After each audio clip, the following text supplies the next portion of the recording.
வணக்கம் viewers, welcome back. So நாங்கள் already சொல்லியிருந்தோம் இந்த மாதிரி வந்து யூடியூப் மானிட்டைசேஷன் ப்ரோக்ராமில் வந்து சேஞ்சஸ்லாம் வருது அப்படின்னு சொல்லி, அதுவும் ஜூலை 15 எல்லா சேஞ்சஸும் கொண்டு வராங்களாமே. ஸோ இதுதான் ப்ரோ இப்போ வந்திருக்கக்கூடிய சேஞ்சுன்னு சொல்ல போகிறாங்க. அதாவது ஜூலை 15 ஆரம்பிக்குமா இந்த மாதிரி we are making minor updates to our இந்த இது திரும்ப ரிப்பீட் கண்டென்ட் வர போடுறாங்களாமே. இதில் வந்து includes content that is repetitive or mass produced. We are also renaming this policy from repetitive content to inauthentic content. எனக்கு சில சந்தேகங்கள் இருக்குது இதில். என்ன சொல்லுங்க ப்ரோ? இந்த ரிப்பிட்டேட்டிவ் கண்டென்ட் இருக்கு இல்லையா, இல்லை இன்ஆத்தென்டிக் கண்டென்ட் அப்படின்னு இவங்க வந்து அறிவிக்கிறாங்க இல்லையா, இதை அவங்க எப்படி வந்து நெறிப்படுத்துவாங்க? அதற்கான அந்த டெக்னாலஜியெல்லாம் இவங்க வந்து ஆல்ரெடி பண்ணி வச்சுருக்காங்களா? அது தே ஹேவ் ஏஐ போல, இதுக்கும் ஏஐ தான் யூஸ் பண்ணுவாங்க ஃபர்ஸ்ட்டு. அது வந்து தவறா பண்றதுக்கும் சில நேரம் வாய்ப்பு இருக்கு. அப்போ என்ன ஆகும்னா தவறா அதேதான் கிளைம் பண்ற வேலை இருக்கும் நம்ம சைட்ல இருந்து. நமக்கு வந்துட்டு போய் கிளைம் பண்ணிட்டு இருக்கணும், ஐயா இது கரெக்ட் ஆத்தென்டிக்கான டேட்டா, ஐயா நான் தான் பண்ணியிருக்கேன் இந்த வீடியோ, சொந்த குரல்ல நானே என் மூஞ்ச காமிச்சு பண்ணியிருக்கேன், பாருங்க பார்க்க முடியாத அளவுக்கு இருக்கு அப்படின்னு சொல்லி நம்மளே உட்காந்து சொல்லணும். ஆமா. ஸோ ஆக மொத்தம் இதுல ஒரு சேஞ்ச் இருக்கு ப்ரோ, சரியா? அப்போ ஆக மொத்தம் இவங்க என்ன பண்றாங்கன்னா இந்த இன்ஆத்தென்டிக் கண்டென்ட்னு மாத்துறாங்க. This type of content has always been ineligible for monetization under our existing policies, where creators are rewarded for original and authentic content. There is no change to our reused content policy, which reviews content like commentary, clips, compilation and reaction videos. So அப்போ மொத்தம் என்ன ஆகுதுன்னா, commentary வேலைக்கு ஆகுது, already ஒன்று நடக்குது, அதுக்கு commentary கொடுக்குற மாதிரி ஒரு விஷயம் பண்ணுறோம் அப்படின்னா அதுக்கு மானிட்டைசேஷன் கிடையாது.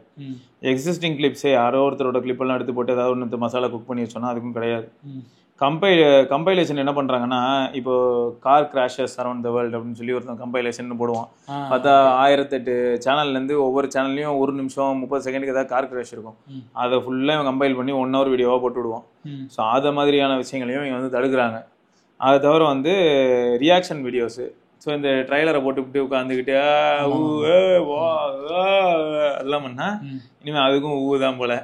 ஸோ ஒரு 70% ஆஃப் கண்டென்ட்டை வந்து காலி பண்ணுறாங்க. இதுதான் 70% வந்து டாமினேட் பண்ணுது. இது ஷார்ட்ஸ் மட்டும் இல்லை, ஃபுல் வீடியோவே இதுதான் நிறைய பேர்கிட்ட. இப்போ எனக்கு என்ன ப்ராப்ளம் அப்படின்னு நான் சொல்லணும்னா, நான் முன்னெல்லாம் வந்து ஈவெண்ட் ரியாக்ஷன் வீடியோஸ்னு ஒன்று பண்ணுவேன். அதுக்கு வந்து எப்பயாவது பார்ட் ஆஃப் த ஈவெண்ட்டை நான் யூஸ் பண்ணுவேன், முன்னே யூஸ் பண்ணியிருக்கேன்.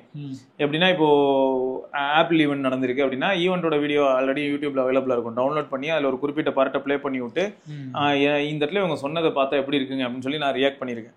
ஸோ அது வந்து இனிமேல் பாசிபிள் இல்லை. நானும் அதை எப்படி பண்ணலாம் அப்படின்னு கேட்டீங்கன்னா, பண்ணல ஒரு நாள் ஒரு கப்பல் போகிற ஒரு வீடியோவை பார்த்தோம், காப்பிரைட்டா வந்துட்டே இருந்தது. ஆமா, அதுல நம்ம என்னென்னமோ மாத்தி பார்த்தோம். ஆமா, கடைசி வரைக்கும் முடியவே இல்லைன்ட்டு அந்த வீடியோவே நம்ம டெலிட் பண்ணி விட்டோம். ஆமாங்க, இது வந்து என்னன்னா 3 வருஷத்துக்கு முன்னாடி நினைக்கிறாரு. ஆமா, அது வந்து பயங்கரமான வீடியோ. என்னன்னா அந்த நைட் டைம் ஒருத்தர் வந்து நம்ம மலாக்கா ஸ்ட்ரீட் வழியா டைம் லேப்ஸ் எடுத்திருப்பாரு, கப்பல்ல டைம் லேப்ஸ், பயங்கரமான வீடியோ, சூப்பரா இருக்கும். அவர் வந்து ஒரு ஹாங்காங் பேஸ்டு செயலர். அவரோட பேஜ்ல தான் நாங்க அந்த வீடியோ பார்த்தோம். பார்க்கும்போது எனக்கும் இமானுவல் ப்ரோக்கப் இருந்ததுன்னா பயங்கர வியப்பா இருந்தது. ஏன்னா அவர் வந்து அவ்வளவு மெனக்கட்டு நிறைய விஷயங்கள் பண்ணியிருப்பாரு. சிங்கப்பூர் ஸ்ட்ரைட் அந்த சைட்லாம் போகும்போது பார்த்தீங்கன்னா ஃபுல்லா இடியும் மின்னலுமா இருக்கிறதெல்லாம் சூப்பரா கேப்சர் ஆயிருக்கும். அப்புறம் நைட் டைம் ஃபுல்லாக மில்கி வே கேலக்ஸி அளவுக்கு செம்ம சூப்பராக தெரியும், மேலே ஸ்டார்ஸ் எல்லாமே தெரியும். ஸோ அதனால வியப்பா நாங்கள் பார்த்தோம், அந்த வீடியோவே போட முடியலன்னு வச்சுக்கோங்க. ஸோ இப்போ எங்கள் ஃபேக்ட் என்னன்னா, ஆனால் நான் என்ன பண்ண முடியும் அப்படின்னு எனக்கு இப்போ தெரியுது. நான் என்ன பண்ணலான்னா, ஒரு ஈவெண்ட்னா அந்த ஈவெண்ட்டோட ஒரு ஸ்க்ரீன்ஷாட் யூஸ் பண்ணலாம். இப்போ ஈவெண்ட்ல வந்து ஒரு ப்ரைஸ் சொல்றாங்க, இல்லாட்டி ஒரு இப்போ நார்டு இருக்கு ப்ரோ, நார்டு எடுத்துட்டு வந்து என்ன பண்ணாங்க, நார்டு 5 வந்து A56 கம்பேர் பண்ணிக்கிட்டே இருந்தாங்க. அவங்க ஒரு 5-6 வகையில கம்பேர் பண்ணிருக்கலாம், பேட்டரியில கம்பேர் பண்ணிருக்கலாம், கேமரா மாடியூல்ல கம்பேர் பண்ணிருக்கலாம், டிஸ்பிளேல கம்பேர் பண்ணிருக்கலாம், பெசல்ஸ்ல கம்பேர் பண்ணிருக்கலாம். அதுக்கு ஒரு ஸ்லைடா போட்டிருப்பான்ல, அதுல ஏதாவது ஒரு சில ஸ்லைடை காமிச்சு வேணா நான் இப்போ வீடியோ பண்ணலாம். வீடியோவே எடுத்து உள்ள போட்டேன்னா பண்ண முடியாதுன்ற மாதிரி தான் இப்போ ஃபீல் ஆகுது. இப்போ இதுல இன்னொரு சந்தேகம் இருக்கு. இப்போ நம்ம 2 பேரும் பேசுறோம் இல்லையா, இப்போ நான் ஒரு சேனல் வச்சிருக்கேன்னு வச்சுக்கோங்க.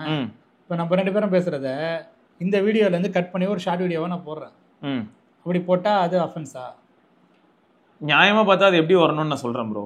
அந்த கண்டென்ட் வந்து அஃபென்ஸ்னே வைப்போம். ஆனா நான் தான் அந்த கண்டென்ட்டோட ஓனர்னு வைங்களேன், நான் அதை அலோவ் பண்றேன்னா அது அஃபென்ஸ் இல்லையே. ஆமா, இதை எப்படி அவங்க வந்து நெறிமுறைப்படுத்துவாங்கன்னு நான் கேட்குறேன். அது ஆல்ரெடி வந்து பார்த்தீங்கன்னா டூப்ளிகேட் கண்டென்ட்ஸ் கிரியேட் ஆகும்போது நமக்கு வந்து மானிட்டைசேஷன்ல அவங்க இது கொடுக்கலாம், கிளைம் கொடுக்கலாம். மானிட்டைசேஷன் கிளைம், அதை காப்பிரைட் கிளைம்னு கொடுப்பாங்க. காப்பிரைட் ஸ்ட்ரைக்குங்கிறது கம்ப்ளீட்டாக வேற, கிளைம் கொடுக்கலாம். ஸோ கிளைம் வந்து எனக்கு தெரிஞ்ச logically good, works as expected சொல்லலாம். ஸ்ட்ரைக் வந்து பெயின்ஃபுல்லான விஷயம். ஏன்னா நம்ம ஸ்ட்ரைக் கொடுத்து அது ப்ரூவ் ஆச்சுன்னா சேனல் 1 வாரத்துக்கு படுக்கையில் போயிடும். செகண்ட் ஸ்ட்ரைக் வந்துன்னா 1 month படுக்கைக்கு போயிடும். தேர்ட் ஸ்ட்ரைக் வந்ததுன்னா பாடையிலேயே கட்டி அனுப்பிடுவாங்க. ஸோ அது வந்து ஒரு பெரிய பெயின் தான். பட் இது வந்து நீங்க கேட்ட நியாயமான கேள்வி ப்ரோ. அப்போ என்ன ஆகுதுன்னா நமக்கு வந்து லாஜிக்கலா பார்த்தா ஆஸ் அ கிரியேட்டர் இப்போ ஃபோன் அரேனால நாங்கள் ஃபஸ்ட்டு சொல்லியிருப்போம், நீங்கள் யாருனாலும் எங்கள் கிளிப்ஸ் எதனால நாங்கள் கமெண்ட்ஸ் அரேனா பண்ணுறோமா இல்லாட்டி வேறு ஏதாவது வீடியோ பண்ணுறோன்னா ஃபோன் அரேனாவோட கிளிப்பை நீங்கள் யூஸ் பண்ணிக்கலாம்னு நாங்கள் முதல்ல சொல்லியிருப்போம். நான் பரத்தில் உட்காந்து பேசும்போது அப்படி நாங்கள் சொல்லியிருப்போம்.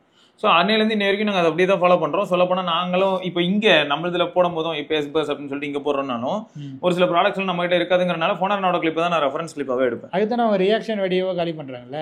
ஆமாம், நானும் ரியாக்ஷன் வீடியோ மாதிரி பண்ணுறதா இருக்காதுன்றதை அவங்க கண்டுபிடிக்கிறது தான் இப்போ சேலஞ்ச்.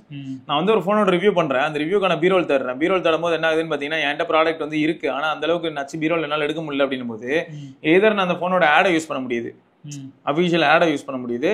அப்படி இல்லைனா வந்து நான் ஃபோனர்னால போயிட்டு ஆல்ரெடி நாங்கள் அங்கே ஒரு சில பீரோல்ஸ் எடுத்து வீடியோவில் யூஸ் பண்ணியிருப்போம் இல்லையா, சரி அதுலேருந்து எடுத்துப்போம் நம்மளுது தானே அப்படின்னு சொல்லி அங்கேருந்து எடுக்கலாம். ஸோ இப்போ இதை எப்படி அவங்க ஹேண்டில் பண்ண போறாங்கிறது நீங்கள் கேட்குற மாதிரி ஒரு நியாயமான கேள்வி தான். ஏன்னா எனக்கு என்னன்னா இப்போ பிராண்ட்ஸ் என்ன பண்ணுவாங்கன்னா ஆப்பிள் வந்து என்ன பண்ணுவான்றது நான் சொல்கிறேன். நான் ஆக்சுவலாக ஐஃபோன்ஸ் பற்றி இடையில பேசும்போது கூட இப்போ 16 சீரிஸ் இருக்குங்க, 16 சீரிஸ்க்கு வந்து ஆஃபர் வருது 60,000 சொல்லியிருந்தேன். இப்போ பார்த்தா அதையும் காணும், அது மாற்றி என்னென்னமோ பண்ணிட்டு இருக்கான். 60,000க்கு 15 சொல்லிட்டு போயிட்டான். இப்போ அமேசான் பார்த்தா 57,000 எவ்வளவோ சொன்னா, ஆனால் 15க்கு வந்து 57,000 ரூபாய் சம்திங் கொடுக்குறது 128 ஜிபிக்கு வேலைக்கே ஆகுது, வேஸ்ட் தான். பட் இதை நான் சொல்றதுக்காக என்ன பண்றேன், ஐபோன் 15 இப்படிதாங்க, ஐபோன் 15ல டைனமிக் ஐலாண்ட் இருக்கு, ஆனா ஏ இருக்காது, A18 கிடையாது, A16 தான், 17 கூட கிடையாது, எல்லாம் பேசிட்டு இருக்கேன். அப்போ என்கிட்ட ஐபோன் 15 ஒன்ல 15+1 எதுவுமே இல்லை. எதர் நான் வந்து பழைய பீரோல் எடுத்துருந்தேன்னா வச்சு ஒட்டிக்கலாம்.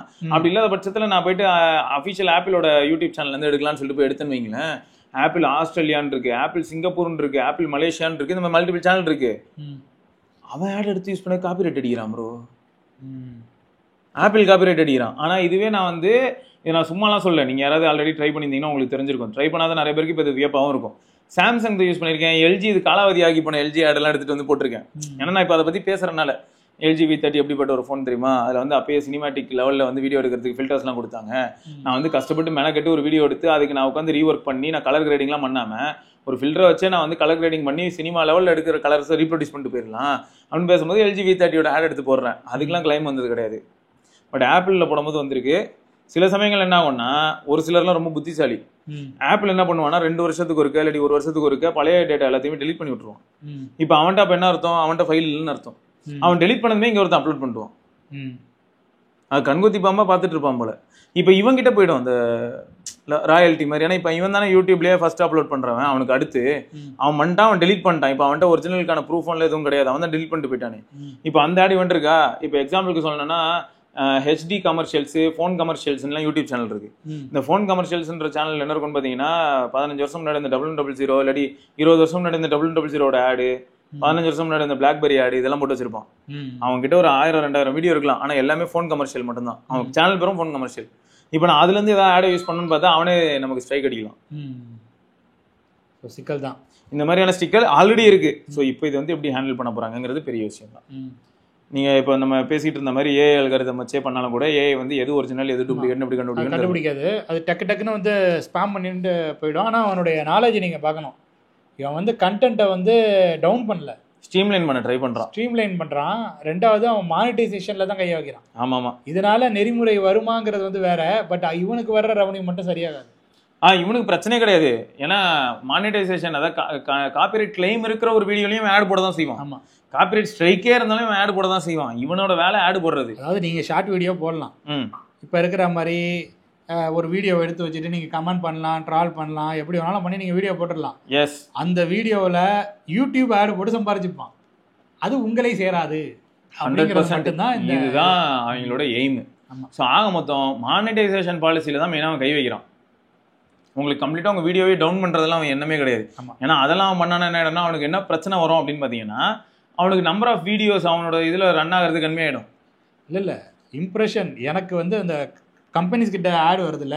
ஆமாம், அவன் வந்து மெயினாக அந்த பல்காக வர்ற ஆட்ஸ் பெரிய பெரிய நிறுவனங்கள்கிட்ட பேசுகிறதே இவ்வளோ சிடிஆர் இருக்கு, கிளிக் த்ரூ ரேட் வந்து இவ்வளோ போகுது, அந்த மாதிரி வந்து இம்ப்ரெஷன் வந்து சிபிஎம்னு சொல்லுவாங்கல்ல. ஸோ காஸ்ட் பெர் இம்ப்ரெஷன் என்னால் இவ்வளோ கொடுக்க முடியும். இதுதானே இப்போ நிறைய கண்டென்ட் வர்றதுனால தானே உங்களுக்கு சிபிஎம் கம்மியாக. இப்போ கண்டென்ட் வந்து கம்மியாக இருந்தப்ப சிபிஎம் ஜாஸ்தியாக இருந்தது இல்லை. இப்போ நிறைய கண்டென்ட் வருது. ஸோ இவ்வளோ கண்டென்ட் இருக்கு, உங்களால் வந்து இம்ப்ரெஷன் வந்து நிறைய வந்து உங்கள் கம்பெனிஸ்க்கு வந்து கொண்டு போய் எங்களால் வந்து சேர்க்க முடியும் அப்படிங்கிறத சொல்லி தான் காசே வாங்குவோம் பல்கா. ஸோ அந்த ரேட்டே அங்கே தான் ஃபிக்ஸ் ஆகுதுங்கிறேன். அந்த அமௌண்ட் என்னால் இவ்வளோ முடியும் அப்படிங்கிறது தான் நாங்கள் மேட்ரு. அதுதான். ஸோ அதனால உங்கள் கண்டென்ட்டுக்கெல்லாம் பிரச்சனை வராது, பெரும்பாலும் உங்களுக்கு தான் பிரச்சனை வரும். அது நியாயமான ஒரு விஷயம்தான். இது எப்படி போகுது அப்படின்னு பார்த்தீங்கன்னா வருமான ரீதியாக பண்ண முடியாது. ஆமாம், உங்களுடைய வருமானம் வந்து பாதிக்கப்படும், அவ்வளோதான். என்ன ப்ரோ? இல்லை, யோசிச்சு பார்த்தேன். வருமானம் பாதிக்கப்படும் அப்படின்னு ஒன்று இவ்வளோ நாளாக அவங்க தான் ஃபஸ்ட்டு ஒன்றத்தை க்ரியேட் பண்ணுவாங்க தெரியுமா? அவங்க மனசு கொஞ்சம் நிம்மதியாகும்ல. நான் மெனக்கட்டு 48 மணி நேரமாக உட்காந்து ஒரு கிராஃபிக் டிசைன் பண்ணி அதை நான் போட்டால் அதை எடுத்துகிட்டு போய் எவனோ ஒருத்தர் என்னோட அதிகமாக வியூ வாங்குறான்னு சொல்லி ஒரு வருத்தம் இருக்கும் தெரியுமா? இருக்கும் கண்டிப்பாக. அவங்களுக்கு வந்து இது ஒரு நியாயமான ஒரு சொல்லி. இதனால இன்னும் சில நல்ல விஷயங்கள் நடக்கும்னு நான் வந்து நினைக்கிறேன். நிறைய பேர் வந்து ட்ரால் பண்ணுறங்கிற பேர்லேயே இவங்க வந்து பயங்கரமாக வளர்த்து விட்றாங்க. ஆமா ப்ரோ, ட்ரோல் கண்டென்ட் வந்து சம்பந்தமே இல்லாம போயிட்டு இருக்கு, பயங்கரமா போயிட்டு இருக்கு. ஊர்வம்பு பேசுறது தாங்க இப்போ வந்து ஃபர்ஸ்ட் பிளேஸ். ரொம்ப அநியாயத்துக்கு போகுது. அது ஒரு கட்டம் வரைக்கும் நம்ம சகிச்சிக்க முடியும். இப்போ ஒண்ணுமே இல்லை ப்ரோ. இப்போ நீங்க வந்து ஒரு கண்டென்ட் கிரியேட்டரா கண்டென்ட் வந்து பண்ண ஆரம்பிச்சப்ப ஆட்சென்ஸ்ன்னு ஒன்று இருக்குன்னு தெரிஞ்சு தான் பண்ணீங்களா? இல்ல ப்ரோ, பண்ணல. இல்ல நான் வந்து 2000 நான் சொல்றேன் ஆட்சென்ஸ் வந்து ஆரம்பிக்கிறதுக்கு முன்னாடி ஃபேக்ட் என்னன்னு சொல்றேன் ப்ரோ. நம்ம ஃபோனரனா சேனல் இங்கிலீஷ் இருக்கு இல்லையா, அது ஆரம்பிச்சப்பையும் ஆட்சென்ஸ்ன்ற ஒரு விஷயமே கிடையாது. அவங்க ஆரம்பிச்சப்ப ஃபோனரனா தமிழ் ஆரம்பிக்கும் போது ஆட்சென்ஸ்னு ஒன்று இருக்கு. பட் அது எங்கள் எய்மே கிடையாது. நம்ம கிட்ட நிறைய விஷயங்கள் நமக்கு வந்து அவனா பேசிக்கிட்டே இருக்கும். இந்த மாதிரி சர்க்கிள் நம்ம இப்போ உட்காரோம்ல ப்ரோ, இந்த மாதிரி ஒன்று ஒரு பெஞ்சு தான். நான் இங்கே உட்காந்துருப்பேன், இந்த இடத்துல சுரேஷ்னு ஒரு டெவலப்பர் இருப்பாரு, இந்த இடத்துல ஐயப்பன் உட்காந்து எடிட் பண்ணிட்டு இருப்பாரு, ஸோ இந்த இடத்துல விக்கி இருப்பான். ஸோ இந்த மாதிரி நாங்கள் உட்காந்துருப்போம். எங்களுக்குள்ள நாங்கள் எதாவது பேசிக்கிட்டே இருப்போமா. இப்போ இதை கேமரா வச்சு பாருங்களேன், அதுதான் பாட்காஸ்ட். அவ்வளோதான். எதுக்கு நம்ம தேவையில்லாம வேஸ்ட் பண்ணிக்கிட்டு இருக்கோம்? ஆமா, எதுக்கு இதை வேஸ்ட் பண்ணிக்கிட்டு இதை வந்து நம்ம ஏன் வந்து சமுதாயத்திட்டையும் கொண்டு போய் சேர்க்கக்கூடாது? நம்ம சில சமயங்கள்ல இப்போ ஒரு டிபேட் மாதிரி பேசுறோம் 4 பேர், இதுல ஏதாவது ஒரு கருத்து தவறா கூட இருக்கலாம். அந்த தவறான கருத்தை வந்து ஒருத்தர் ஆதரிக்கலாம், ஒருத்தர் எதிர்க்கலாம். ஸோ இதை வந்து இன்னொரு பெரிய கிரௌடு கிட்ட போச்சுன்னா அந்த கிரௌடும் வந்து அதுக்கு ரெஸ்பாண்ட் பண்ணுவாங்கன்னும் போது நமக்கு ஆட்டோமேட்டிக்கா ஒரு ஐடியா கிடைக்கும் அப்படின்னு சொல்லி தான் ஒரு இன்ட்ரெஸ்ட். ஆமா, நீங்க வந்து இதை பண்ணணுங்கிற அந்த ஒரு எண்ணம் வந்து உங்களுக்கு வந்து இருந்தது. இதே எண்ணம் தான் வந்து நிறைய பேருக்கு இருந்தது. உண்மைதான். அந்த வகையில தான் நம்ம வந்து அப்போ ஃபோரம்க்குலாம் போறது, அங்க போய் அங்க இருக்கிற அந்த மெம்பர்ஸ் கூட நம்ம வந்து கம்யூனிகேட் பண்ண ட்ரை பண்றது, நமக்கு தெரிஞ்ச சில விஷயங்களை ஷேர் பண்றது, அவங்களுக்கு தெரிஞ்ச சில விஷயங்களை நம்ம கத்துக்கிறது. நம்மளால பண்ண முடியும். ஃப்ரெண்டு கிட்ட வந்து காட்டுவோம் அப்படியே, வேற இந்த ஐஎன்எஸ்ன்னு ஒரு ஃபைல் ஒன்று இருக்கும் பாரு, அதுக்கு இந்த அந்த ஐஎன்எஸ் ஃபைலை ஓப்பன் பண்ணி அதில் 1 இருக்கும், அதை 0வா மாத்து, அதில் இருக்கும் அந்த டீட்டெயில்ஸ். அதை மாற்றி விட்டோம்னாக்கா நம்மளால வந்து இன்டர்நெட்டை வந்து ஆக்சஸ் பண்ணிக்க முடியும். அந்த கிராக் அந்த அதாவது இந்த ஃபுல் வெர்ஷன் கேட்கும் சில நேரத்தில், அதெல்லாம் வந்து அந்த டீப்பாக போய் நம்ம சிம்பியன்ல இதை பண்ண முடியும். இந்த ஃபைல் எக்ஸ்ப்ளோரர் போட்டுட்டு அந்த சிஸ்டம் ஃபைல் அங்க இருக்கிற அந்த இதுக்குள்ள போயிட்டு நிறைய பண்ணலாம். அதுல வரல அந்த ஃபைலை மாடிஃபை அந்த நீங்க சொல்ற எக்ஸ்ப்ளோரர் பேரு EX இந்த மாதிரி தான் வரும். ஆமா, EX எக்ஸ்ப்ளோரர். உள்ள போனீங்கன்னா ரூட் கெயின் ஆகி தான் இருக்குமே. உள்ள போயிட்டு நம்ம வந்து அந்த ஆப்ஷன்ஸ் எல்லாம் கொடுத்து ஹிடன் பாத்ஸ் எல்லாம் கூட நமக்கு வந்து விசிபிளா இருக்கணும்னு சொல்லிட்டோம்னா உள்ள போய் கை வச்சிடலாம், எதுலனாலும் கை வச்சிடலாம். ஆனா விஷயம் தெரியாம கை வச்சா ஃபோன் போட்டுக்காது, காலி, திரும்ப நம்ம ஃபிளாஷ் பண்ணணும்.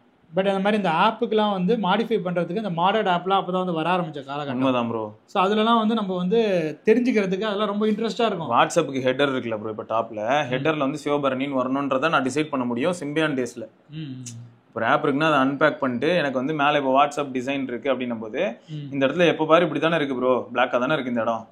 இந்த இடம் வந்து பிளாக்காக வாட்ஸ்அப்னு போட்டு பிளாக்காக இருக்குது. வாட்ஸ்அப் பில் சிவபரணின்னு இருந்தால் என்ன குறைஞ்சா போகுது? பண்ணலாம்.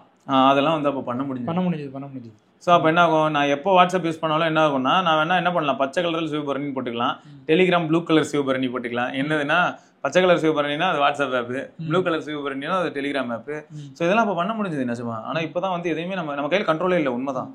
இல்லை, அது நம்ம பசங்க கிட்ட போய் அந்த கம்யூனிகேட் பண்ணுறோம் இல்லையா, நமக்கு தெரிஞ்ச ஒரு விஷயத்த சொல்லுவோம். அப்போ தான் அவனுங்க அதுக்கு ஒரு பேர் ஒன்று சொல்லுவானுங்க, இது ஆல்ரெடி இருக்கிறது தான், எக்ஸிஸ்டடு, இதை நாங்களாம் யூஸ் பண்ணிட்டு இருக்கோம், அவங்க ஒரு ட்ரிக் ஒன்று சொல்லுவாங்க. அப்போ நமக்கு தெரியும், அப்போ நமக்கு தெரிஞ்சுப்போம். இப்போ மாடர்ன் ஆப் மாதிரி அவங்க ஏதாவது பண்றதுக்கு ஆல்ரெடி பண்ணியிருந்தாங்கன்னா மேபி இந்த மாதிரியான ஆப்ஷன் வந்து அதில் இருக்கலாம்.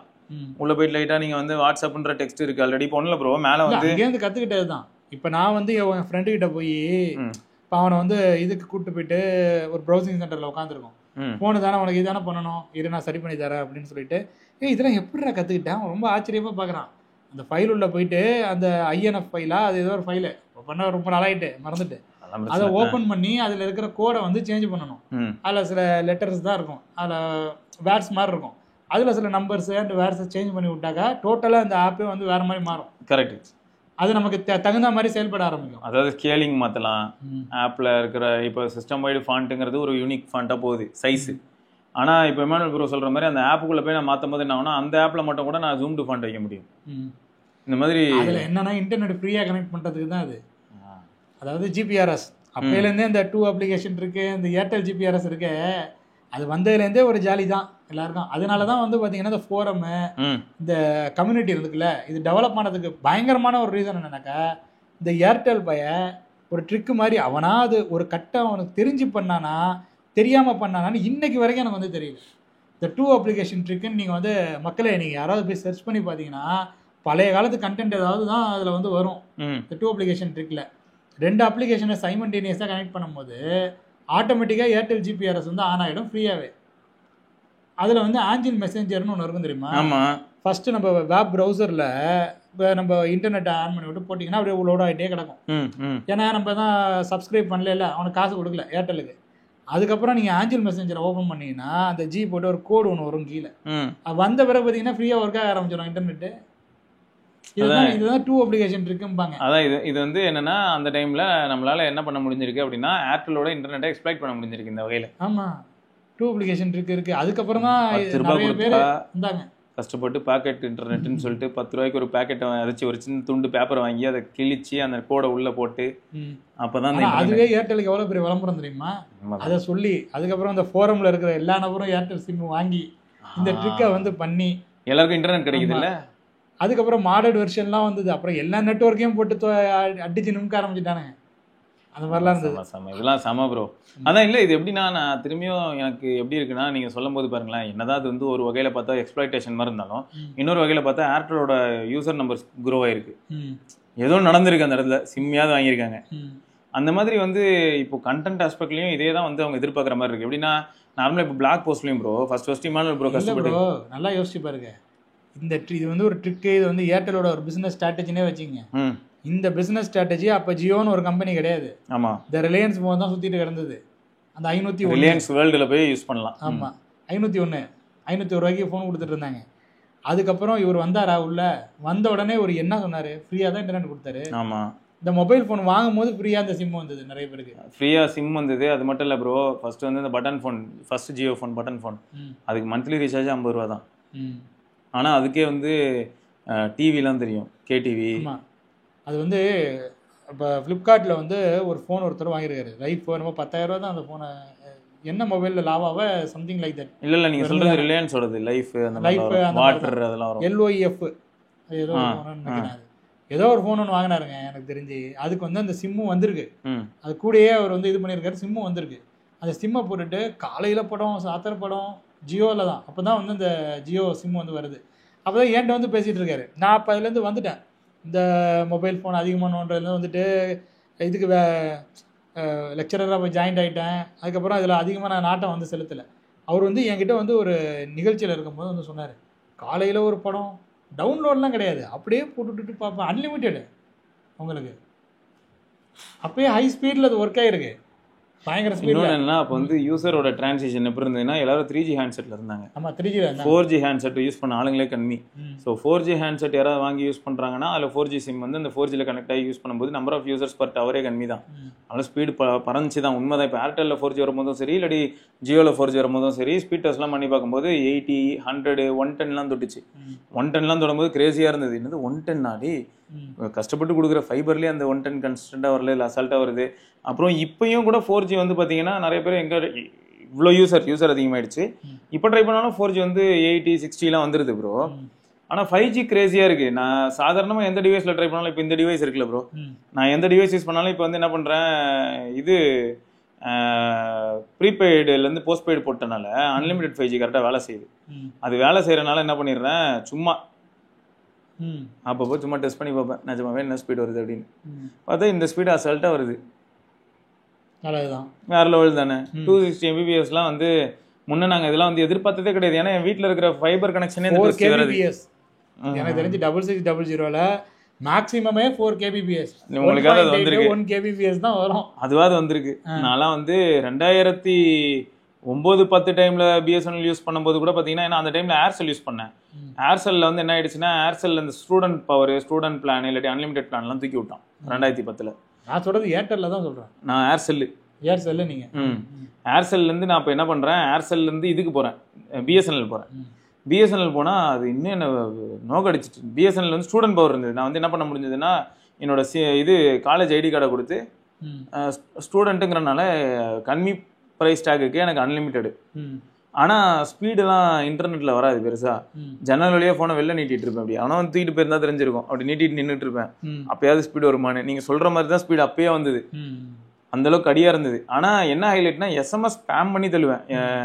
ஏர்செல்லில் அநியாயத்துக்கு ஸ்பேம் பண்ணேன். ஏர்செல்லில் எந்த அளவுக்கு பண்ணுவேன்னா, நம்ம சிம்பியன் ஃபோனில் S60 என்ன இருக்கும்னு பார்த்தீங்கன்னா எஸ்எம்எஸ் ஸ்பேமர் ஆப்பே இருக்கும். இப்போ எமானுவல் ப்ரோ நம்பரை மட்டும் போட்டுட்டு என்ன பண்ணுவேன்னா, ஹாய் ப்ரோன்னு மட்டும் போட்டுட்டு சென்ட் அப்படின்னு சொல்லிட்டு 300 டைம்ஸ் அப்படின்னு இருக்கும். சென்ட் கொடுத்தேன்னா 300 டைம்ஸ் ஹாய் ஹாய் ஹாய்ன்னு போயிட்டே இருக்கும். இதில் எந்த ஃப்ரெண்ட்ஸ் எல்லாம் ரொம்ப நக்கல் செம்ம ஃபன்னாக இருக்கும்ல. நம்ம ஏதாவது சொல்லுவோம், கேட்க மாட்டான். நான் சொல்லியே கேட்கலையா நீ இந்த பொறு அப்படின்னு சொல்லிட்டு அவன்கிட்ட என்ன இருக்கும்னா 0000 மாதிரி ஏதாவது ஃபோன் இருந்ததுன்னா நம்ம மல்டிபிள் எஸ்எம்எஸ் அவனுக்கு அனுப்புனா அவனுடைய ஸ்டோரேஜே எஸ்எம்எஸ் ஸ்டோரேஜே 15 20 எஸ்எம்எஸ் தான் இருக்கும். அப்போ இந்த ஹாய் வரிசையாக போக ஆரம்பிச்சதும் ஒரு கண்டிஷனில் இன்பாக்ஸ் ஃபுல் ஆகிடுமா, அடுத்த எஸ்எம்எஸ் வரும்போது என்ன ஆகும்னா அந்த ரேடியோ பேருக்கு எஸ்எம்எஸ் இன்கமிங் வந்து காசு வரும். அதெல்லாம் வந்து அப்போ இல்லை ப்ரோ. நீங்க பார்த்த டைம்ல இன்கமிங் இருந்தது.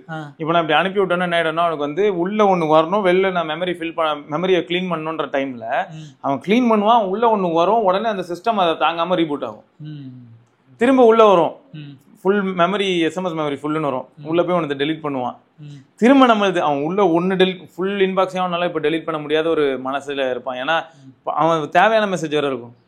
இப்போ அதனால என்ன பண்ணுவோம், நம்ம அனுப்புனதை மட்டும் டெலிட் பண்ண பார்ப்பான். டெலிட் பண்ணா திரும்ப ஒரு எம்டி ஸ்பேஸ் கிடையாதா, ஒன்று உள்ள வரும், திரும்ப ஃபோன் சுவிட்ச் ஆஃப் ஆகி ஆனா சத்திய சோதனை. இதெல்லாம் வந்து சரித்திரத்துல பதிச்சு வைக்கணுங்க.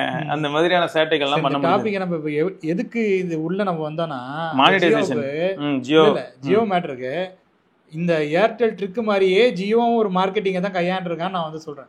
முதல்ல இந்த மாதிரி இந்த மொபைல் போன் வாங்குறவங்களுக்கு அந்த சிம்மை ஃப்ரீயா கொடுத்தானா அவங்க வந்து செம்ம ஸ்பீடு அது இதுன்னு சொன்னாங்களா, அப்போ எல்லாரும் ஜியோ சிம் கிடைக்குமா எங்க கிடைக்கும்னு சொல்லிட்டு அதுக்காக அந்த போனையே வாங்கினவங்க வந்து உண்டு. அந்த போனையே ஆன்லைன்ல போய் அதுவும் ஒரு வகையான ஒரு மார்க்கெட்டிங். அந்த போனை வித்துருச்சு. யூஸ்டு மார்க்கெட்ல வாங்குறாங்க. நம்ம இது இருக்குல்ல பல்லாவரம் சந்தை, அங்க வந்து ஜியோ போன் வாங்குறாங்க, பழைய பட்டன் போனை. என்ன காரணம்னு தெரியல. மேபி இந்த நார்த்ல இருந்து இங்க வந்து வேலை பார்க்குறாங்கல்ல அந்த பசங்க ஏதாவது ஒரு சில ஆதாயத்துக்காக கூட வாங்கலாம். பட் நிறைய பேர் வந்து ஜியோ போன் தேடி வாங்குறாங்க ப்ரோ. சந்தையில பார்க்க முடியுது ஜியோ போன். நான் சொல்றேன் வர்றதுக்கு முன்னாடியே சொல்றேன் ப்ரோ. நான் புரியுது. நான் இப்போ சொல்றேன். நான் அந்த லைஃப்னு சொல்றேன் இல்லையா, அந்த ஆமா முதல்ல இப்படிதான் LYF ன்னு ஒன்னு இருக்குமே. ஆமா, ஃபிளிப்கார்ட்ல ஒரு மொபைல் வாங்குறாங்க, அதுக்கு வந்து ஜியோ சிம் ஃப்ரீன்னு கொடுக்குறான். அது ஏதோ ஆஃபர் மாதிரி போட்டு கொடுத்துட்றான்னு வச்சுக்கோங்க, பண்டில்ல வருது. அந்த சிம் எடுத்து அந்த போட்டோன்னே அவங்களுக்கு மட்டும்தான் ஆக்டிவேட் ஆகுது. இப்போ காரைக்கால் இருக்குன்னா காரைக்கால ஒரு 4-5 பேர்ட்டு தான் அது இருந்தது. அப்போ எவ்வளோ ஸ்பீடாக இருந்திருக்கும் அதை சொல்லும் போது அப்போ நிறைய பேர் இதை வாங்கணும்னு வந்து ட்ரை பண்ணுறாங்க. அப்புறமேல ஒரு டிமாண்டை ஒன்று கிரியேட் பண்ணோம். அப்போ தான் வந்து ஜியோ சிம்மை முதல்ல லான்ச் பண்ணி இன்டர்நெட் ஃப்ரீ ஒரு வருஷத்துக்கு அதான் சொன்னோம் 3 மாசம்னா அப்புறம் இன்க்ரீஸ் பண்ணிட்டு தான் போனோம். ஆமாம். அப்போ வந்து என்னன்னாக்கா டிஃபால்ட்டாகவே ஒரு டிமாண்ட் கிரியேட் ஆகி கடையில் வாங்கி வைக்கிறவங்களுக்கு என்ன தெரியுமா, ஜியோ சிம்முக்கு டிமாண்ட் இருக்குன்னு தெரிஞ்சு அவங்க வந்து ஒரு 300-200 விற்க ஆரம்பிச்சிட்டாங்க. ஃப்ரீ தான் அது. இப்போ நான் ஒரு ஃப்ளிப்கார்ட்டில் அப்போ நான் என்ன பண்ணேன், ஒரு லெனோவோ மொபைல் ஒன்று வாங்கினேன், K4 K5 இதுவோ நோட்டுன்னு நினைக்கிறேன். அது வாங்கிட்டேன். வைப் அது மாதிரி தானே இருக்கும், வைப் சீரிஸ். அது வாங்கின பிறகு அதில் போட்டிருந்தேன் என்னன்னாக்கா ஜியோ சிம்மை நீங்கள் போய் வாங்கிக்கலாம் உங்கள் ஊரில் போய் அப்படின்னா. நான் போய் கேட்குறேன் ஜியோ சிம் எங்கே கிடக்குன்னா, அது ஏதோ ஒரு அங்கே ஒரு பிளாஸான ஒரு அப்போ தான் கட்டியிருந்தாங்க ஒரு பில்டிங்கு, அதுவும் ஒரு மால் மாதிரி எதை கட்டணும்னு பிளான் பண்ணி அந்த ஊருக்கு எதுக்கு மாலுன்ட்டு அந்த மாதிரி அது வரல, அது அமையல. அங்கே தான் ஒரு ஷோரூம் மாதிரி இருந்தது. அங்கே போய் கேட்டாக்கா காசு ஃப்ரீயாக வராது சார், காசு வரும் அது இதுன்னு இருந்தாங்க. அப்புறமேல இன்னொருத்த வந்து உட்காந்தான் அங்கே வந்து, அது இல்லையப்பா ஃப்ரீ தான், அதை இன்டர்நெட்டில் நான் கேட்டேன், அந்த பேருக்கு இப்போ இமெயிலெலாம் வந்திருக்கு அப்படின்னா. எங்கடா இருக்குது ஜியோ சிம்மு, ஏன்டா இப்படி பண்ணுறீங்க, நம்மள்ட்டே அவன் போடுறான். இல்லையா அவன்கிட்ட காசு கொடுக்குறவனுக்கு தருவானா, சரி தரமாட்டில்ல போடான்ட்டு நான் வந்துட்டேன். நான் இப்போ அந்த அளவுக்கு ஒரு டிமாண்ட் ஒன்று ஜியோ சிம்முக்கு. ஒரு ஜியோ சிம்மோட முக்கியமா ஜியோ சிம் அந்த டிமாண்டுக்கு இன்னொரு காரணம் என்னன்னா, கால்ஸ் எல்லாமே அன்லிமிட்டடா வேற இருக்கு. ஒரு மினிமம் குறிப்பிட்ட தொகை மட்டும் ரீசார்ஜ் பண்ணா கூட போதும், ரொம்ப மினிமம் வேல்யூ பண்ணாலே கால்ஸ் அன்லிமிட்டட் போகுது, இன்டர்நெட் ஒர்க் ஆகுது அன்லிமிட்டடு, ரீசார்ஜே கிடையாதுங்கிறேன் நான்.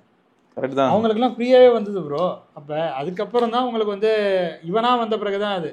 இந்த ஆரம்பத்தில் இவன் வந்து மார்க்கெட்டிங் ஆரம்பிச்சது இப்படி தான், ஃப்ரீயா கொடுத்து வேர்ட் ஆஃப் மவுத்ல செமையா ரீச் ஆச்சு, பயங்கரமா ரீச் ஆனிச்சு. எல்லாரும் அந்த டைம்ல என்ன பண்ணாங்கன்னா, மக்கள் வந்து அவங்களோட ஐடி ப்ரூஃப் ஏதாவது ஆதாரோ ஓட்டர் ஐடியோ எடுத்துட்டு போய் சிம் வாங்கினாங்க. எவ்வளவு ஜியோ இது பார்த்துருப்பேன். அந்த டைம்ல ஜியோ ஆஃபீஸ்னே ஒன்று போட்டாங்க ப்ரோ. சும்மா ஏதாவது வீடு இருக்கும் இல்லையா, ஏதாவது ஒரு வீடை வாடகைக்கு எடுத்து ஜியோ ஆஃபீஸாவே அதை மாத்தி இப்போ அந்த மாதிரி அப்போ இருந்தது. நான் சொல்றது வந்து இப்போனா கரெக்டாக 2016 அந்த டைம்ல. அப்போ இருந்தது, இப்ப இல்லங்கிறேன். அந்த இதெல்லாத்தையும் க்ளோஸ் பண்ணியாச்சு எப்பயோ. அந்த ஒரு பூம் டைம் இருந்தது பாத்தீங்களா, கரெக்டா சிம் வந்து எல்லாருக்கிட்டே போய் சேர்க்கணும்னு மாதிரியான ஒரு மிஷன் ஜியோ சைட்ல, அது ரிலையன்ஸ் சைட்ல இருந்தது. ரிலையன்ஸ்ன்றதோட இவரு அம்பானிக்கு இருந்தது. ஸோ அவர் என்ன பண்ணாருன்னா, அதை சேர்க்கறதுக்கான வேலையில ரொம்ப மும்முரமா இருந்தாரு. அந்த டைம்ல வந்து மனசாட்சியே இல்லாம சிம் வித்துச்சு. யாருக்கிட்டாலும் சிம் தந்தாங்க. அதான் சமச்சோக்கா இருக்கும். ப்ரூஃப் இருக்கா, ஸ்கேன் டன். தலைவர் திருப்பி வேற களத்துல தெரியுமா தெரியாது என்னது 6G-யா மக்களுக்கு இல்லைங்க. ரிலையன்ஸ் கம்பெனி திரும்ப வருது. அவர் தம்பி வந்து மறுபடியும் வந்து கம்பெனி ஆரம்பிக்கிறதுக்காக இப்போ ஃபண்டு திறத்துறதுக்காக போயிட்டு இருக்காரு. இது நிறைய மக்களுக்கு தெரியுமா இல்லையான்னு தெரியலையா? ஆனா நாம் அது நம்ப முடியுமா ப்ரோ, அதான் கேள்வி. அது தெரில எனக்கு. பட் இதெல்லாம் நடக்குது பாருங்க. நடக்குது ஓகே, பட் இவங்களை நம்பி மறுபடியும் காலை விட முடியுமா அப்படிங்கிறது தான் கேள்வியா இருக்கும் மக்கள் தரப்புல இருந்து. வேற யாரு ஃபண்டு பண்ணுவா? ஃபண்டு யார் பண்ணுவா? அண்ணன் தான் பண்ணணும். அண்ணன் தம்பி மாத்தி மாத்தி பண்ணிக்கலாம். அண்ணன் தம்பி எல்லாம் பண்ண மாட்டாங்க. நீங்க வந்து நம்ம தான் சிம் வாங்கி பண்ணுவோங்கிறீங்களா? கம்பெனி இருக்க பேங்க் ஓகே, அவங்க தரப்புறாங்க போட்டிங்களா, அதுதான் நடக்கும் கடைசியில. இல்லாட்டி நம்ம LIC இருக்கு. இல்லாட்டி நம்ம வந்து இப்போ என்ன பண்ணா, சிம் வந்து ஃப்ரீ, 5G வந்து அன்லிமிடெட் ஃப்ரீ, 6G ஃப்ரீ அப்படின்னு வாங்க. நம்ம எல்லாரும் ஆதார் கார்டோட போய் நிற்போம். அதானே ஸ்டேட் பேங்க் கொடுப்பாங்க. சரி, அந்த கம்பெனி அது இல்லை, அது வேற என்ன கம்பெனி அவர் ஆரம்பிக்க போறாருன்னா தெரியல. ஆனால் மறுபடியும் ஏதோ ஒன்று வரப்போகுதுன்னு மட்டும் தெரியுது. அவர் வந்து இப்போ வந்து இன்னொரு கம்பெனி ஸ்டார்ட் பண்ணுறதுக்கு தயாராக இருக்காரு. ஃபண்டிங் மட்டும் கிடச்சிதுனாக்கா மேபி அனில் மறுபடியும் வராரு களத்தில். பார்ப்போம்.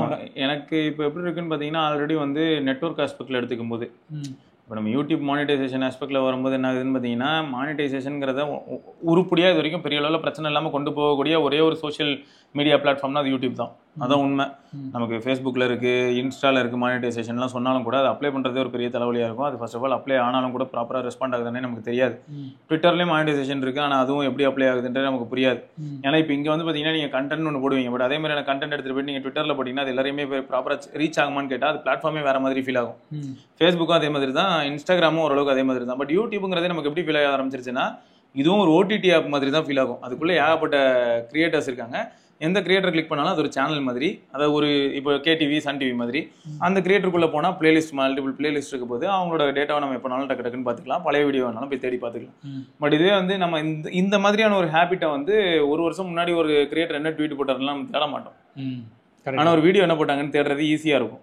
ஸோ அந்த அடிப்படையில் பார்க்கும்போது எனக்கு நம்ம மானிட்டைசேஷன் அப்படிங்கிற ஒரு விஷயத்தை வந்து ரொம்ப எளிதாக பண்ணி இன்னி வரைக்கும் சக்ஸஸ்ஃபுல்லாக கொண்டு போகிறது வந்து யூடியூப் தான். ஸோ அதில் இப்படிப்பட்ட ஒரு சேலஞ்சஸை கொண்டு வந்தது வந்து பெரிய யூடியூப் தான். இருந்த கம்பெனியெல்லாம் போய் முடிச்சிட்டாங்களே. நாங்கள் வரலாறு பேசணும்னா நிறைய பேசுவோங்க. இந்த கூகுளோடைய வரலாறை எடுத்தாலே அது ஒரு மிகப்பெரிய வரலாறு. என்னென்ன கம்பெனிஸ் அவங்க வந்து இழுத்து மூட வச்சாங்கிறது வந்து நிறைய இருக்குது. நிறைய கம்பெனிஸ் அக்யூர் பண்ணாங்க அந்த காலத்தில். US பேஸ்ட் கம்பெனி இருக்குல்ல ப்ரோ, US பேஸ்ட் கம்பெனிஸ் எதுவாக இருந்தாலும் நீங்கள் எடுத்து பார்த்தீங்கன்னா, யாரெல்லாம் சொல்கிறேன்னா மைக்ரோசாஃப்டாக இருக்கட்டும், ஆப்பிளாக இருக்கட்டும், கூகுளாக இருக்கட்டும், எல்லாரும் அவங்க எப்படி வந்திருப்பாங்க அப்படின்னு பார்த்தீங்கன்னா, அவங்களோட பெரிய டேலண்ட் பொட்டன்ஷியல் எங்கேயாவது தெரிஞ்சதுன்னா அதை அக்வயர் பண்ணுறது தான் அவங்களோட மெயின் எய்மாக இருக்கும். ஏன்னா அவங்க வந்து எப்படியோ ஃப்ரீ அவுட்டாக அவன் நம்மளை ஓவர்டேக் அடிப்பான்றது தான் அவங்களோட மெயின் எண்ணமாக இருக்கும். ஸோ முடிஞ்ச அளவுக்கு அதை அக்வயர் தான் பண்ணியிருக்காங்க இன்னி வரைக்கும். அது அப்படி தான் ப்ரோ இன்னி வரைக்கும் வேற ஒரு OS வளராமல் இருக்குது. அங்கே அக்யூர் பண்ணுறது பிரச்சனை இல்லை, அங்கே ஒரு மேன் பவர் இருக்குது. ஆமாம், அங்கே இருக்கிற அந்த டெக்னாலஜியை வந்து இவங்க அந்த அதாவது ஒரு கம்பெனி எடுக்கிறான்னா அந்த கம்பெனியில் ஏதோ ஒன்று புதுசாக இருக்குது, அதை ட்ரான்ஸ்ஃபர் பண்ணிட்டு அழிச்சிருவாங்க. ஆமாம், அதை இங்கே ட்ரான்ஸ்ஃபர் பண்ணிவிட்டு இவங்க காலி பண்ணிடுறான். ஆமாம், அதுதான் இங்கே மேட்ரு. அதான் இது எப்படி இருக்குன்னா, இதே மாதிரி தான் ப்ரோ. அந்த லீச் ஒன்று சுற்றிட்டு இருக்கோம் கடலில், நேராக போகும், கிராப் எல்லாம் பிடிச்சி உறிஞ்சி விட்டுரும். கிராபோட கூடு மட்டும் தான் மிச்சம் இருக்கும். அந்த மாதிரி ஒவ்வொரு பக்கமாக போகும். அது நத்தை கிட்ட போகும், நத்தையை உறிஞ்சி விட்டுரும், நத்தை கூடு மட்டும் மிச்சம் இருக்கும். ஸோ இந்த மாதிரி தான் இவங்கெல்லாம் இந்த பெரிய லீச்சாக இருக்காங்க இவங்க. மற்ற ஏதாவது ஒரு புது ஸ்டார்ட் அப் ஐடியாஸ் ஒன்று ப்ளூம் ஆகுது, ரொம்ப சூப்பரான ஐடியா, பவர்ஃபுல்லான ஐடியானா அப்படியே விட மாட்டாங்க. ஏன்னா அவங்க இன்னும் பவர்ஃபுல்லாக வளர்ந்துட்டாங்கன்னா அப்புறம் போய் அவங்களை கண்ட்ரோல் பண்ண முடியாதுன்னு முதல்ல போய் கண்ட்ரோல் பண்ணி அழிச்சு குறிச்சு.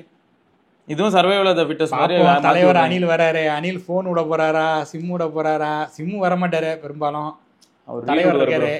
அதனால வந்து என்ன பண்ண போறாருன்னு தெரியல. துணி விற்க போறாரா? துணி விற்க போறாரா? சரி, அவர் ஏதோ பண்ணிட்டு போறாருங்க. எல்லாரும் துணி விற்கிறாங்க. ஆதித்யா பிர்லா ஃபேஷன் லிமிடெட்னு ஒன்று இருந்தது. இப்போ ஆதித்யா பிர்லா லைஃப் ஸ்டைல் லிமிடெட்னு மாறிட்டு. இல்ல உண்மைதான். ஏன்னா டாட்டால இருக்கு, நிறைய பேர் இருக்காங்க ப்ரோ. டாட்டால இருக்கு, டாட்டா தான் ட்ரெண்ட் இருக்கு. இப்போ வெஸ்ட் சைடு டாட்டால என்னதான் இல்ல. ஆமா, வெஸ்ட் சைடு டாட்டாவோட, ஜூடியோ டாட்டாவோட, அது என்ன தனிஷ்கா, இந்த மாதிரி ஆர்னமெண்ட்ஸ் டைட்டன் எதுக்குள்ள போனாலும் வந்து டாட்டாவோட. அதான் எல்லாமே இப்படி, எல்லாருமே இப்படிதான் இருக்காங்க. அது உண்மைதான், எல்லாருமே அப்படிதான் இருக்காங்க. மல்டி ஸ்பேஸ்ல எங்கெல்லாம் வந்து மக்கள் காசை போடுறாங்கன்னு தெரியுதோ அது எல்லாத்தையுமே அக்வயர் பண்ணி தான் வச்சிருக்காங்க. அதான், ஆனா அண்ணனுக்கு தம்பிக்கும் ஆகாத. சரிதான், அதுதான் இல்லையா நமக்கான. சரி ப்ரோ, வரலாறு நமக்கு தேவை கிடையாது, நமக்கான. சரி ப்ரோ, அது கூகுள் ஆட்சன்ஸ் இப்போ இந்த மாதிரியான ரெஸ்ட்ரிக்ஷன்ஸ் வச்சதை பத்தி நீங்க என்ன நினைக்கிறீங்க? நான் தான் சொல்றேன்ல ப்ரோ, ஒரு ஆத்தென்டிக்கான கிரியேட்டர் யாராவது இருக்காங்கன்னு வைங்களேன். இப்போ எல்லாருமே ஆத்தென்டிக்கான கிரியேட்டரா மாற போறாங்கன்ற நான். உங்களோட ஆக்சுவல் திறமையை நீங்க இப்ப வெளிக்காட்ட உங்களோட நம்பிக்கை, ஏன்னா இது நல்லதே நம்புவோமே அப்படி இந்த சொல்றேன். மாதிரியான ஒரு நம்பிக்கை இல்ல ப்ரோ. நான் என்ன சொல்றேன்னா, இவன் இன்னைக்கு நேத்து இந்த ரிஃபைன்மெண்ட் பண்ணலங்கிறேன். காலகாலமா வந்து இப்ப கண்டென்ட் கிரியேட்டர்ஸ்னு இப்ப இருக்கிறவங்கலாம் இது வந்து தவறா இருக்கு அப்படின்லாம் வந்து சொல்றாங்க இல்லையா கூகுள். இது இந்த மாதிரி பண்றது தப்புன்னு சொல்றாங்க. ஆமா, இந்த மாதிரி கூகுள் பண்றதுன்னு அவங்க சொல்றாங்க இல்லையா. இது வந்து இன்னைக்கு நேத்து இல்ல, ரொம்ப நாளாவே வந்து இந்த ரிஃபைன்மெண்ட்டுங்கிறது வந்து அவங்க நான் சொன்ன மாதிரி 2005க்கு அப்புறமே பார்த்தீங்கன்னா அவங்க வந்து அப்பப்போ இந்த மாதிரி இந்த அல்காரிதம் சேஞ்சஸ் சர்ச் இன்ஜின் இருந்த இதுலேருந்தே அவங்க வந்து பண்ண ஆரம்பிச்சிட்டாங்க. அப்போ இந்த ரிஃபைன்மெண்ட் வர்றதுனால இது வந்து தவறுன்னு சொல்கிறவங்களுக்கு நீங்கள் என்ன சொல்ல விரும்புறீங்க? இதை தவறுன்னு சொல்கிறவங்களுக்கு நான் என்ன சொல்லுவேன்னா, ஃபர்ஸ்ட் ஆஃப் ஆல் வந்து நம்ம இப்போ இந்த பிளாட்ஃபார்மை குவிட் பண்ணணும். நம்ம எதிர்ப்பு அப்படி தான் காட்டணும். பிளாட்ஃபார்மை விட்டு வெளில போயிடணும். ஆமாம், நீங்கள் டீடாக்ஸ் பண்ண பார்க்குறீங்க. இல்லை, நான் என்ன சொல்கிறேன்னா, ஒருத்தன் வந்து நம்ம முன்னெல்லாம் சொல்லுவோம், இவன் மானிட்டைசேஷன் ஆஸ்பெக்டில் பார்க்கும்போது கூட நான் சொல்லுவேன், சூப்பர் தேங்க்ஸ் யாராவது ஒரு சிலர் போடுவாங்க ப்ரோ. இப்போ 10 to 20K வீடியோ போட்டிருந்தோம், அதில் ஒருத்தர் வந்து 100 ரூபா போட்டிருந்தாரு. தேங்க்ஸ் ப்ரோ, செமையாக இருக்குது, ரொம்ப நல்ல இன்ஃபர்மேஷன் இது, நானாக தேடி போனாலும் 25 ஃபோனை பற்றி நான் டக்குன்னு ஒரே இடத்துல பார்க்க முடியாது, தேங்க்யூ அப்படின்னு போட்டிருந்தாரு. அதே வீடியோலேயே ஒரு சிலர் என்ன போட்டிருந்தாங்கன்னா, டைம் ஸ்டாம்ப் கூட இல்லை என்னடா அப்படின்னு போட்டிருந்தாங்க. நம்ம மெனக்கடுறது என்ன நமக்கு தான் தெரியும்னு வச்சுக்கோங்களேன். இந்த ஒரிஜினலாக ஒரு சில விஷயங்களை தேடி கண்டுபிடிச்சி அதை ப்ரெசென்ட் பண்ணுறதுக்குன்ற ஒரு விஷயமும் இருக்குது. இது எப்படினாலும் ப்ரெசென்ட் பண்ணலாம். பட் நம்ம மக்கள்கிட்ட என்ன சொல்லணும்னு நினைக்கிறோமோ அது வந்து ஒவ்வொருத்தரோட ஸ்டைலில் அது போய் சேரும்னு வச்சுக்கோங்க. பட் இது எதுக்கு சொல்கிறேன்னா, அப்போ இந்த மாதிரி இந்த சூப்பர் தேங்க்ஸ் வரும்போது அந்த 100 ரூபாயில் 50 ரூபா கிட்ட யூடியூப் எடுத்துப்பான். ஃபர்ஸ்ட்லாம் பார்க்கும்போது நமக்கு என்ன தோணும்னா, அடி மனசாட்சியே இல்லையாடா உனக்கு, 50 ரூபாங்க 100 ரூபா வந்ததுன்னா 70 ரூபா யூடியூப் சரி கூகுளுக்கு போயிடுங்க. சரி, அதான் யூடியூபுக்கு தனியான அது என்னன்னு தெரியல. நிறுவனத்துக்கு 3:1 தான் ரேஷியோ. 4 வந்து அது வந்து அங்கதான். அது வந்து எப்படின்னா ஃபுல்லா நம்ம டீப்பா போனோம்னா வந்துடும். ஏன்னு பாத்தீங்கன்னா யூஎஸ் டாக்ஸ்லாம் பிடிப்போம். எல்லாமே வரும்போது இன்னும் பிடிக்க ஆரம்பிச்சிருவான் ப்ரோ. மொத்தமா எண்ட் ரிசல்ட் நீங்க சொன்ன மாதிரி ஆயிடும். எப்பயுமே நமக்கு கம்மியா தான் வருது, மீதி எல்லாம் அவன்கிட்ட தான் போகுது. இதை கேட்கும் போது நமக்கு எப்படி இருந்ததுன்னா, ஒரு டைம் வந்து என்ன தைரியம் வந்தா நீ அசால்ட்டா ஒண்ணுமே இல்லாம உள்ள வந்து சும்மா ஒரு இது சர்வர் ஒன்று ரன் பண்ணிட்டு இருக்க, நாங்க உட்காந்து மெனக்கட்டு உனக்காக கண்டென்ட் போட்டுக்கிட்டு இருக்கோம், நியாயமா அப்படின்னு கேட்க தோணும். பட் நம்ம பேசிட்டு இருக்க ஒவ்வொரு ஃப்ராக்ஷன் ஆஃப் செகண்டும் யாரோ 8Kயோ 4K வீடியோ அப்லோட் பண்றாங்க, அதை மல்டி ஸ்கேல் பண்றான், 144pலேருந்து ப்ளே பண்ண வைக்கிறான். அது எல்லாமே நான் வந்து 7 வருஷம் முன்னாடி அப்லோட் பண்ண வீடியோவும் இன்றைக்கும் ரன் ஆகிட்டு இருக்கு. எங்கேயாவது வந்து நம்ம ஹார்ட் டிஸ்கே ஃபெயிலியர் ஆகுது நிறைய ஹார்ட் டிஸ்க்கு. அப்போ இவன் எத்தனை பேக்கப் வச்சிருக்கணும், எப்படி அதை ரன் பண்ணணும், பவர் கட் ஆச்சுன்னா சமாளிக்கணும், இவ்வளோத்தையும் அவன் எப்படி பண்ணுறான்றதை யோசிக்கும் போது தலை சுத்துது. ஸோ பல ஆங்கிளில் பார்க்க தோணுது. ஸோ அதனால என்ன ஆகுதுன்னா, யூடியூப் சில சமயங்களில் சில ரூல் உள்ள கொண்டு வரும்போது என்ன ஆகுதுன்னா, ஃபேர் பிளே மாதிரி இருக்கும் பட்சத்தில் நான் ஆதரிப்பேன் ப்ரோ. யாரோ நிஜமாவே கஷ்டப்படுறாங்க, அவங்க டேட்டாவை யாரோ எடுத்துட்டு போயிட்டு அவங்களோட அதிகமாக மணி பண்ணுறாங்கன்னா தப்பு. சரியா? அதுக்கு வந்து நான் எப்பயுமே சப்போர்ட் பண்ணுவேன். இதை எதிர்த்து இப்போ யூடியூப் ஒரு சில ஸ்டெப் எடுத்துட்டு வரோன்னா நான் சப்போர்ட் பண்ணுவேன். அப்படி இல்லாத பட்சத்தில் இது வந்து நியாயமே இல்லை, அநியாயம், நார்மலாக இருக்கக்கூடிய பல கிரியேட்டர்ஸோட வாழ்க்கையே அடிக்கிறான் அப்படின்னும் போது நம்ம அது வந்து அதுக்கு அகென்ஸ்டாக போவோம். ஆனால் அந்த நிறைய கிரியேட்டர்ஸோட வாழ்க்கையில் அடிக்கிறான்னு வருது இல்லையா, என்ன பண்ணுறவனை அடிக்கிறான்றதை பற்றி நம்ம யோசிக்கும் போது அது நியாயமாக இருக்குன்னா மறுபடியும் நான் யூடியூப் தான் சப்போர்ட் பண்ணுவேன். இவ்வளோதான் ஃபேக்ட். கரெக்டாக சொல்லிட்டீங்க உங்களுடைய வாதத்தை, உங்களுடைய அந்த கருத்தை. ஆக்சுவலாக மானிட்டைசேஷன் வந்த பிறகே இந்த மாதிரியான சிக்கல்கள் எல்லாம் வரப்போகுதுங்கிறது வந்து உலகம் அறிஞ்ச விஷயம் ஆயிடுச்சு. கரெக்டு தான். ஏன்னா பணம் ஒன்று வருதுனாக்கா அதை வந்து எக்ஸ்ப்ளாய்ட் பண்ணவும் நிறைய பேர் ட்ரை பண்ணுவாங்க. கண்டிப்பாக அந்த ஒரு என்விரான்மெண்ட், அந்த ஒரு பிளாட்ஃபார்மை. கண்டிப்பாக. பட் நமக்குலாம் வந்து இந்த மாதிரியான ஒரு எப்படி சொல்கிறது, ஒரு பிளாட்ஃபார்மை அமைச்சு கொடுத்தது ஒரு கம்பெனி. ஆமாம். ஏன்னா பிளாகர் வரும்போது பிளாகரில் பிளாக் பண்ண, அதாவது அது எத்தனை பேருக்கு அது வந்து ஒரு இது ஒரு விஷயம் ஒன்று இருக்கும், இதை பண்ணணும்னு தோணும், பண்ணுறதுக்கு ஒரு பிளாட்ஃபார்ம் ஒன்று வேணும், அதுவும் ஃப்ரீயாக வருது. அது எல்லாமே கொடுத்தது வந்து கூகுள் தான். ஸோ அந்த வகையில் கூகுள் வந்து பண்ணது நல்ல விஷயம். பல பேரை வந்து வளர்த்து விட்டுருக்காங்க, அதுதான் உண்மை. ஏன்னா அங்கே வாய்ப்பு தான் வந்து ரொம்ப கஷ்டம். அந்த வாய்ப்பை கொடுத்தது யூடியூப் கூகுள் அப்படிங்கிறத நாங்கள் வந்து சொல்லிக்கிறோம். கடைசியாக சொல்லணும்னா, இது எப்படி எஃபெக்ட்டுக்கு வருங்கிறது எனக்கும் தெரியாது, இமானுவேல் ப்ரோக்கும் தெரியாது. நிஜமாவே அவங்க எந்த அல்காரிதம் வச்சு இதை ஐடென்டிஃபை பண்ண போகிறாங்க, எந்த பேசிஸில் ஃபில்டர் பண்ண போகிறாங்கிறது எங்கள் யாருக்குமே தெரியாது. ஏன்னா அவங்க எக்ஸ்பிளைன் பண்ணியிருக்கிறது என்னென்னா, ரிப்பீட்டேட்டிவ் கண்டென்ட்டும் டூப்ளிகேட் கண்டென்ட்டையும் நான் காலி பண்ணுவேன். அதுலேயும் முக்கியமாக டூப்ளிகேட் கண்டென்ட்னு வரும்போது ரியாக்ஷன் வீடியோஸு, கம்பைலேஷன், இந்த மாதிரியான விஷயங்களுக்கு நான் வந்து சப்போர்ட்டாக இருக்க மாட்டேன், மானிட்டைஸ் பண்ண மாட்டேன்னு சொல்லியிருக்கான். ஸோ இது ஆனால் எப்படி ஐடென்டிஃபை பண்ண போகிறாங்கிறது வந்து காலம் தான் பதில் சொல்லணும். நம்ம வெயிட் பண்ணி தான் பார்க்கணும். இப்போதைக்கு நம்ம யாருமே வந்து எந்த விதமான ஃபேக்டர், இது எப்படி இருக்குன்னா, ஏர் இண்டியா ஃப்ளைட் இன்றைக்கி போய் விழுந்த அன்றைக்கே ஒவ்வொருத்தர் ஒரு தியரி சொல்லிட்டு இருந்தாங்களா, அந்த மாதிரி இருக்குது. 15ஆம் தேதிக்கு அப்புறம் இது அப்ளை ஆகும். அப்ளை ஆகி ஒவ்வொருத்தருக்கும் ஏதாவது ஒரு சில காப்பிரைட் மானிட்டைசேஷன் ரிலேட்டடான ஒரு சில ஸ்ட்ரைக்ஸ் வரலாம், அதாவது நோட்டிஃபிகேஷன்ஸ் வரலாம். அதை பேஸ் பண்ணி தான் நம்ம லைவ் எக்ஸ்பீரியன்ஸில் தான் நிறைய விஷயங்கள் தெரிஞ்சுப்போம் இதுக்கப்புறம். அது வரைக்கும் நம்மளால உறுதியா என்ன ஏதுன்றது சொல்ல முடியாதுங்கிறது தான் உண்மை. இதுல வந்து NCS வீடியோலாம் இருக்குல்ல, ஆமா NCV தானே அது, நோ காப்பிரைட் வீடியோஸ்.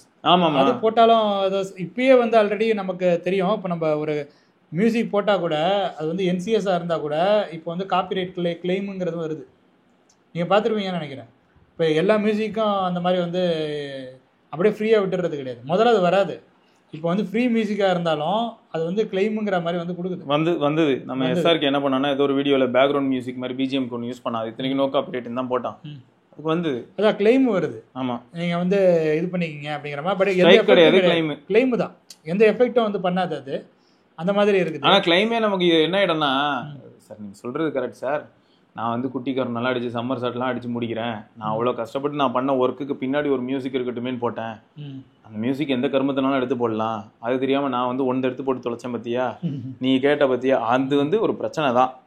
ஏன்னா அங்கே அப்போ ஒரு கிரியேட்டர் என்ன யோசிக்கணும்னா, அப்போ நான் சைலண்டாக நார்மலாக ஷாட்லாம் நான் நேச்சுரலாக தான் வீடியோ போடுவேன், பிஜிஎம்லாம் இருக்காது, அட்ஜஸ்ட் பண்ணிக்கன்னு சொல்லணும். அப்போ வியூவர்ஸ் வந்து என்ன எதிர்பார்க்குறாங்கன்னா, ஜேம்ஸ் கேமராமேன் எடுக்கிற படத்தை நான் எடுத்து இங்கே போடணுங்கிறாங்க.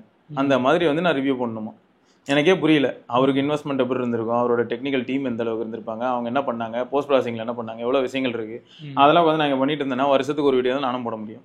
அந்த மனுஷன் 30 வருஷமா முக்கிய 3 படம் தான் எடுத்திருக்காரு, அவ்வளோ கஷ்டப்பட்டிருக்காரு. இல்லை சொல்கிறேன் ப்ரோ, 2 படம் எடுத்தாரா ப்ரோ?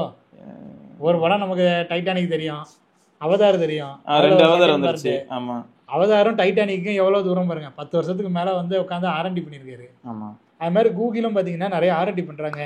உங்களுக்கு தெரிஞ்சது வந்து கொஞ்சம் தான், இந்த யூடியூப் எனக்கு தெரிஞ்சதும் கொஞ்சம் தான், உங்களுக்கு தெரிஞ்சதும் கொஞ்சம் தான், தெரியாத நிறைய விஷயங்கள் இருக்கு, தெரிஞ்சுக்க தான் முயற்சி பண்ணுவோம். ஆல்பபெட்ஸ் வந்து நிறைய இந்த எலக்ட்ரிசிட்டி பவர் கன்சம்ஷன் இருக்குல்ல, அதை வந்து எவ்வளோ குறைக்கிறது அப்படிங்கிறதுக்காக நிறைய R&D பண்ணி புது இனோவேஷன்ஸ் அங்கே பண்ணிட்டு இருக்காங்க அப்படிங்கிற மாதிரிலாம் கேள்விப்பட்டேன். பார்ப்போம் நீங்க எங்கே போய் முடிய போகுதுன்னு பார்ப்போம். காத்துன்னு இருக்கிறேன். என்ன ப்ரோ இது அனீஷு பேசுனீங்கல்ல, பேசுனார்ல, ஒட்டு கேட்டுட்டான்ல, எனக்கு நல்ல வேலை. ஏன்னா எனக்கு ஆல்ரெடி நான் டாடா நியோலாம் சப்ஸ்கிரைப் பண்ணி தான் வச்சிருக்கிறேன், அதனால எனக்கு சும்மாவே வந்துட்டு இருக்கோம். ஓ ஸ்டாப் ரிசீவிங் மெசேஜஸா? போடுங்க. Unsubscribe, too many messages, no longer interested. நியாயமாக இருப்போம், நாங்களும் நியாயமாக இருப்போம். இப்போ தனிஷ்குன்னு இவர் வந்து பேசுனதுனால அவருக்கு வந்துட்டுங்க. அது ஆனால் பயங்கரம் இல்லை, கண் முன்னாடியே இருக்கின்ற இடத்துலையே உங்களுக்கு சாம்பிள். ஆமாம், வேற லெவல் சாம்பிள். எங்க நிஜமா வந்திருக்கு, சும்மாலாம் கிடையாது. பார்த்துக்கோங்க, நான் ஸ்க்ரீன்ஷாட் அட்டாச் பண்ணுறது கூட பார்த்தீங்கன்னா நான் யார்கிட்டையும் வந்து எடுத்து அட்டாச் பண்ணிக்கலாம், இவருங்க டக்குன்னு காட்டுறேன். என்ன ப்ரோ அப்படி கூட நினச்சிடலாம்ல. ஆத்தென்டிசிட்டி பயமாக இருக்குங்க, அந்த அளவுக்கு இருக்கு. இப்பெல்லாம் போகிற போக்கு பார்த்தா அப்படி சொல்லக்கூடாது. ட்ரெண்ட்னு சொன்னாங்க, அது ரிலையன்ஸ் ட்ரெண்ட்ஸ் கிடையாது, டாட்டாவோடது. ட்ரெண்ட்னு ஒன்று இருக்குது, ஒரு கம்பெனி, வேணா போய் பாருங்க. இங்கே இருங்க, இன்னொன்று வந்துருக்கு ஃபாஸ்ட். இது வந்து முன்னே வந்திருக்கு, இப்போ இல்லை.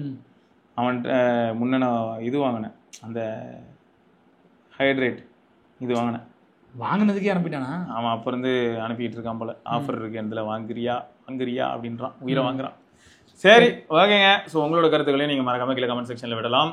சரியா, விட்டு செல்லவும் அப்படின்னு தான் சொல்லணும். ஆமாம் ரைட்டு, இது வந்து நம்ம இன்னொரு பதிவில் சந்தி பார்க்குறீங்க. சிவபரணி பார்க்கலாங்க, பை. வண்டியை விடாம நாள் கணக்கா சுத்திட்டு இருக்கான்.